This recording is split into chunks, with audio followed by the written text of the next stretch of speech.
Long, long ago, in the winter time, when the snowflakes were falling like little white feathers from the sky, a beautiful queen sat beside her window, which was framed in black ebony and stitched. As she worked, she looked sometimes at the falling snow. And so it happened that she pricked her finger with her needle, so that 3 drops of blood fell upon the snow. How pretty the red blood looked upon the dazzling white! The queen said to herself as she saw it, "Ah me! If only I had a dear little child, as white as the snow, as rosy as the blood, and with hair as black as the ebony window frame." Soon afterwards, a little daughter came to her, who was white as snow, rosy as the blood, and whose hair was as black as ebony. So she was called Little Snow White. But alas, when the little one came, the good queen died. A year passed away, and the king took another wife. She was very beautiful, but so proud and haughty that she could not bear to be surpassed in beauty by anyone. She possessed a wonderful mirror, which could answer her whenever she stood before it and said, "Mirror, mirror upon the wall, who is the fairest of all?" The mirror answered, "Thou, O queen, art the fairest of all." And the queen was contented, because she knew the mirror could speak nothing but the truth. But as time passed on, Little Snow White grew more and more beautiful, until when she was 7 years old, she was as lovely as the bright day, and still more lovely than the queen herself. So that when the lady one day asked her mirror, "Mirror, mirror upon the wall, who is the fairest fair of all?" it answered, "O Lady Queen, though fair ye be, Snow White is fairer far to see." The queen was horrified, and from that moment envy and pride grew in her heart like rank weeds, until one day she called a huntsman and said, "Take the child away into the woods and kill her, for I can no longer bear the sight of her. And when you return, bring with you her heart, that I may know you have obeyed my will." The huntsman dared not disobey, so he led Snow White out into the woods and placed an arrow in his bow to pierce her innocent heart. But the little maid begged him to spare her life, and the child's beauty touched his heart with pity, so that he bade her run away. Then, as a young wild boar came rushing by, he killed it, took out its heart, and carried it home to the queen. Poor little Snow White was now all alone in the wild wood, and so frightened was she that she trembled at every leaf that rustled. So she began to run, and ran on and on, until she came to a little house, where she went in to rest. In the little house, everything she saw was tiny, but more dainty and clean than words can tell. Upon a white-covered table stood 7 little plates, and upon each plate lay a little spoon, besides which there were 7 knives and forks, and 7 little goblets. Against the wall and side by side stood 7 little beds, covered with snow-white sheets. Snow White was so hungry and thirsty that she took a little food from each of the 7 plates, and drank a few drops of wine from each goblet, for she did not wish to take everything away from one. Then, because she was so tired, she crept into one bed after the other, seeking for rest. But one was too long, another too short, and so on, until she came to the seventh, which suited her exactly. So she said her prayers, and soon fell fast asleep. When night fell, the masters of the little house came home. They were 7 dwarfs, who worked with a pickaxe and spade, searching for copper and gold in the heart of the mountains. They lit their 7 candles, and then saw that someone had been to visit them. The first said, "Who's been sitting on my chair?" The second said, "Who's been eating from my plate?" The third said, "Who has taken a piece of my bread?" The fourth said, "Who has taken some of my vegetables?" The fifth said, "Who has been using my fork?" The sixth, "Who has been cutting with my knife?" The seventh, "Who has been drinking out of my goblet?" The first looked round and saw that his bed was rumpled. So he said, "Who has been getting into my bed?" Then the others looked round, and each one cried, "Someone has been on my bed too." But the seventh saw little Snow White lying asleep in his bed, and called the others to come and look at her. And they cried aloud with surprise, and fetched their 7 little candles, so that they might see her the better. And they were so pleased with her beauty that they let her sleep on all night. When the sun rose, Snow White awoke, and oh, how frightened she was when she saw the 7 little dwarfs. But they were very friendly, and asked what her name was. "My name is Snow White," she answered. "And how did you come to get into our house?" questioned the dwarfs. Then she told them how her cruel stepmother had intended her to be killed, but how the huntsman had spared her life, and she had run on until she reached the little house. And the dwarfs said, "If you will take care of our house, and cook for us, and make the beds, wash, mend, and knit, and keep everything neat and clean, then you may stay with us altogether, and you shall want for nothing." "With all my heart," answered Snow White. And so she stayed. She kept the house neat and clean for the dwarfs, who went off early in the morning to search for copper and gold in the mountains, and who expected their meal to be standing ready for them when they returned at night. All day long, Snow White was alone, and the good little dwarfs warned her to be careful to let no one into the house. "For," they said, "your stepmother will soon discover that you are living here." The queen, believing, of course, that Snow White was dead, and that therefore she was again the most beautiful lady in the land, went to her mirror and said, "Mirror, mirror, upon the wall, who is the fairest fair of all?"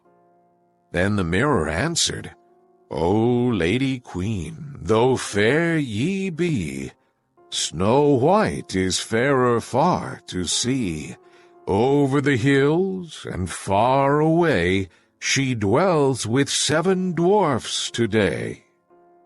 How angry she was, for she knew that the mirror spoke the truth, and that the huntsman must have deceived her. She thought and thought how she might kill Snow White, for she knew she would have neither rest nor peace until she really was the most beautiful lady in the land. At length, she decided what to do. She painted her face and dressed herself like an old peddler woman, so that no one could recognize her, and in this disguise she climbed the 7 mountains that lay between her and the dwarf's house, and knocked at their door and cried, "Good wares to sell very cheap today." Snow White peeped from the window and said, "Good day, good wife, And what are your wares?" "All sorts of pretty things, my dear," answered the woman. "Silk and laces of every color."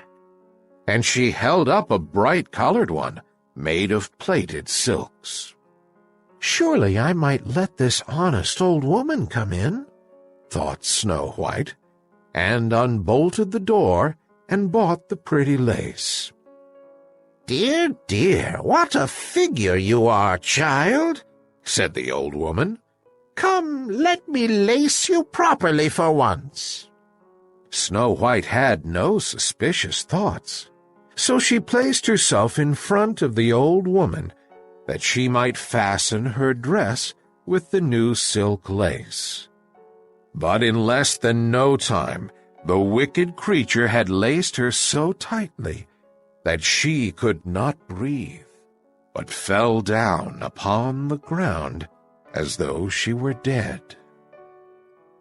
"Now," said the queen, "I am once more the most beautiful lady in the land." And she went away. When the dwarfs came home, they were very grieved to find their dear little Snow White lying upon the ground as though she were dead. They lifted her gently, and seeing that she was too tightly laced, they cut the silken cord, when she drew a long breath, and then gradually came back to life. When the dwarfs heard all that had happened, they said, "The peddler woman was certainly the wicked queen. Now take care in the future that you open the door to none when we are not with you." The wicked queen had no sooner reached home than she went to her mirror and said, "Mirror, mirror upon the wall, who is the fairest fair of all?" And the mirror answered as before, "O Lady Queen, though fair ye be, Snow White is fairer far to see. Over the hills and far away, she dwells with 7 dwarfs today." The blood rushed to her face as she heard these words, for she knew that Snow White must have come to life again. "But I will manage to put an end to her yet," she said. And then, by means of her magic, she made a poisonous comb. Again she disguised herself, climbed the 7 mountains, and knocked at the door of the 7 dwarfs' cottage, crying, "Good wares to sell very cheap today." Snow White looked out of the window and said, "Go away, good woman, for I dare not let you in." "Surely you can look at my goods," answered the woman, and held up the poisonous comb, which pleased Snow White so well that she opened the door and bought it. "Come, let me comb your hair in the newest way," said the woman, and the poor unsuspicious child let her have her way. But no sooner did the comb touch her hair than the poison began to work, and she fell fainting to the ground. "There, you model of beauty," said the wicked woman as she went away. "You are done for at last." But fortunately, it was almost time for the dwarfs to come home, and as soon as they came in and found Snow White lying upon the ground, they guessed that her wicked stepmother had been there again, and set to work to find out what was wrong. They soon saw the poisonous comb, and drew it out, and almost immediately Snow White began to recover, and told them what had happened. Once more they warned her to be on her guard, and to open the door to no one. When the queen reached home, she went straight to the mirror and said, "Mirror, mirror on the wall, who is the fairest fair of all?" And the mirror answered, "O Lady Queen, though fair ye be, Snow White is fairer far to see. Over the hills and far away, She dwells with 7 dwarfs today." When the queen heard these words, she shook with rage. "Snow White shall die," she cried, "even if it costs me my own life to manage it."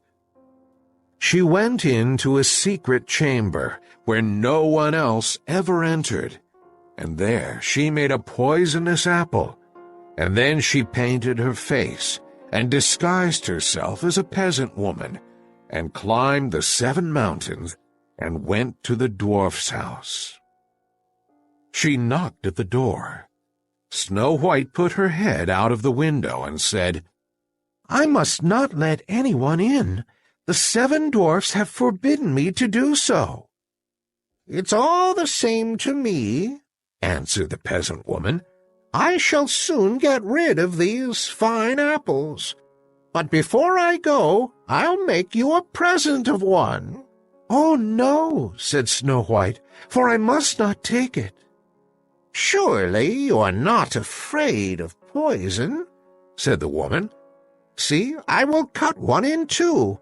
The rosy cheek you shall take, and the white cheek I will eat myself." Now the apple had been so cleverly made that only the rose-cheeked side contained the poison. Snow White longed for the delicious-looking fruit, and when she saw that the woman ate half of it, she thought there could be no danger, and stretched out her hand and took the other part. But no sooner had she tasted it than she fell down dead. The wicked queen laughed aloud with joy as she gazed at her. "White as snow, red as blood, black as ebony," she said. "This time the dwarfs cannot awaken you." And she went straight home and asked her mirror, "Mirror, mirror upon the wall, who is the fairest fair of all?" At length it answered, "Thou, O queen, art fairest of all." So her envious heart had peace at last, so much peace as an envious heart can have.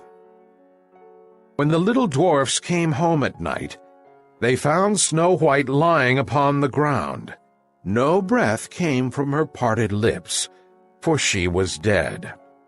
They lifted her tenderly and sought for some poisonous object which might have caused the mischief, unlaced her frock, combed her hair, and washed her with wine and water. But all in vain. Dead she was, and dead she remained. They laid her upon a stand, and all 7 of them sat around it, and wept as though their hearts would break, for 3 whole days. When the time came that she should be laid in the ground, they could not bear to part with her. Her pretty cheeks were still rosy red, and she looked just as though she were still living. "We cannot hide her away in the dark earth," said the dwarfs, and so they made a transparent coffin of shining glass, and laid her in it, and wrote her name upon it in letters of gold. Also they wrote that she was a king's daughter.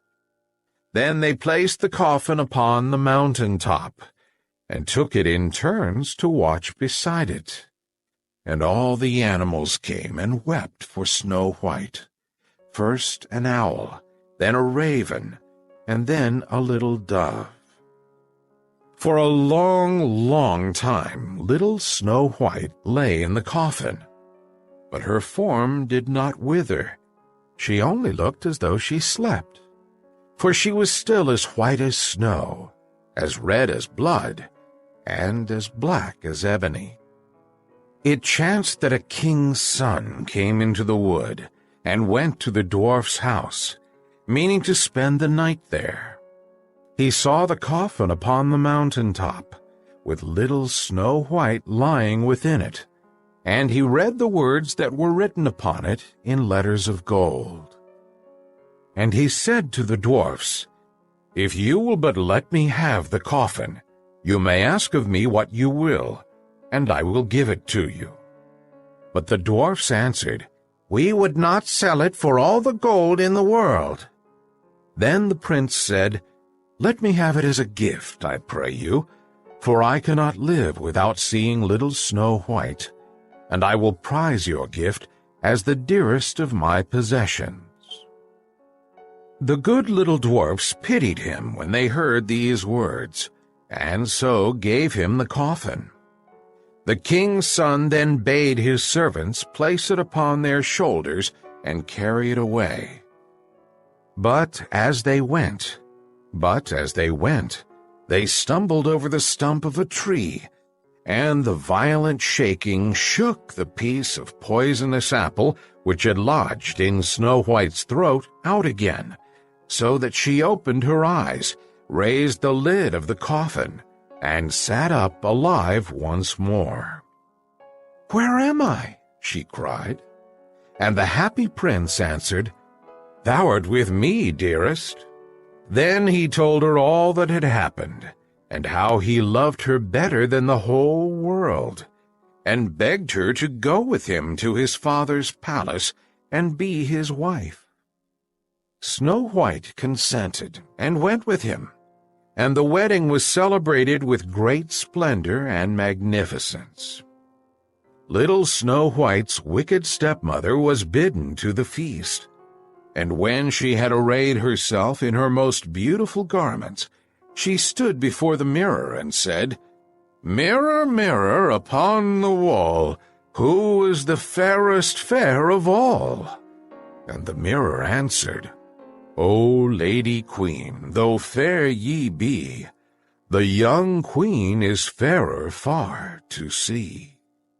Oh, how angry the wicked woman was then, and so terrified, too, that she scarcely knew what to do.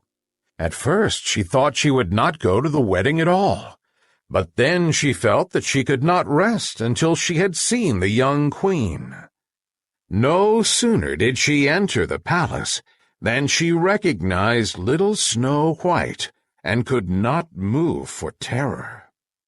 Then a pair of iron shoes was brought into the room and set before her, and these she was forced to put on and to dance in them until she could dance no longer, but fell down dead, and that was the end of her. Thank you for watching. Please like, share, subscribe for more videos. Press the bell icon and select all to get notifications.